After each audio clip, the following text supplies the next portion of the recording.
تر رنګارنګ چتریو لاندې دلته د موبایل خرڅولو او اخیستلو بازار ښه ګرم دی. دلته کله د پلي تګ لپاره هم لاره نه وي چې د غلو لپاره یې د پیسو وهلو ښه فرصت برابر کړی. د کابل ښار پل خشتي او سر چوک په نوم دې ځایونو سره ډېر خلک اشنا دي. دلته ګرځېدل اسانه کار نه دی، ځکه هره شیبه د دې امکان شته چې غله دې جیب ووهي او یا دې درباندې کوم کم ارزښته موبایل په لوړه بیه وپلوري.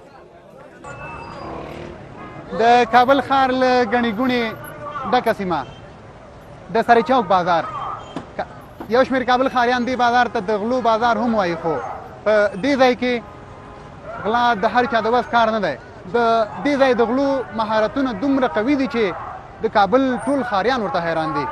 یکی میگه اون میگه اون موبایل باش بیادر کو خوبه در ما خود دوز نیستیم تو به ما میگنی ما اون موبایل میتیم دیگه ما رو در حساب که چک کردن کیش چی رقم است چی رقم میشه، یک دو نفر دیگه می یک وقت سعی میکنه که نفرم نیست موبایلم نیست. اوی د غلا موبایل د هر سړی ته خي خلکو کلیوال دي نه پیږي راځي د غلا موبایل داخله نو هغه چې کله ورته وخی موبایل صحیح پیسې تی واخلي هغه موبایل یو ورجب کې واچي بل رو بس پوخ کې ورکی هغه یو طرف تختی دا بل طرف تختی دام خوشاله هغه یاره ما خو بیا درسلو دا نه وړي دي.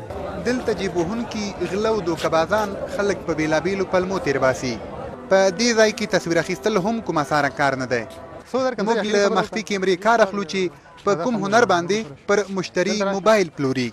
ماذا راشه دلته ګوره دی خو راشه ته لرې د مواله که راشه موبایل اوس ما په کار دی پیسې راکړه که نه ګوره اخري څو روپۍ درکړم شپږ زره څومره وخت دلته یې چې زه راشم بېرته خو ته راشه ته نو ډارېږه مه موبایل ستا خپل دی د خلکو خو نه دی خو خپل مې خو ته لاړ شه پیسې راوړه څنګه ووهه لمبر خو مې درکړه که نه. کابل ښاریان له دې ځایه سمه خاطره نه لري، ان تر دې چې پولیس تورنوي چې د غلو په نیولو کې پاتې راغلي او ممکن لاس ورسره ولري.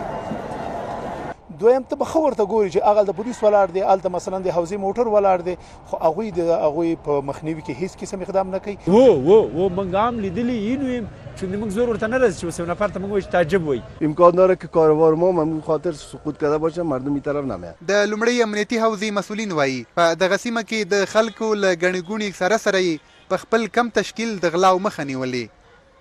او یو تعداد ډېر موږ نیسو د ورځ د خوا نه هره ورځ یو نفر دوه نفره کسان نیول کېږي په دې ارتباط باندې چون نظر په تشکیل د امنیتي حوزو باندې. له دې بازاره روغ جیبونه وتل په قسمتونو کېږي. تر ډېره هغوی د غلو ښکار ګرځي چې له نورو ولایتونو کابل ته راغلي وي او ښکته او پورته سم نه پېژني. له ګڼې ګوڼې د دې ډک بازار هټیوال وایي په دغه ځای کې د جیبوهونکو شمېر دومره ډېر دی چې په هر چا د غلا او جیبوهونکي شک کېدای شي، خو د کابل پولیس وایي چې هره ورځ ترې په لسګونو کسان نیسي. سید عمر سهار ناصري، شمشاد نړیوال راډیو ټلویزیون، کابل.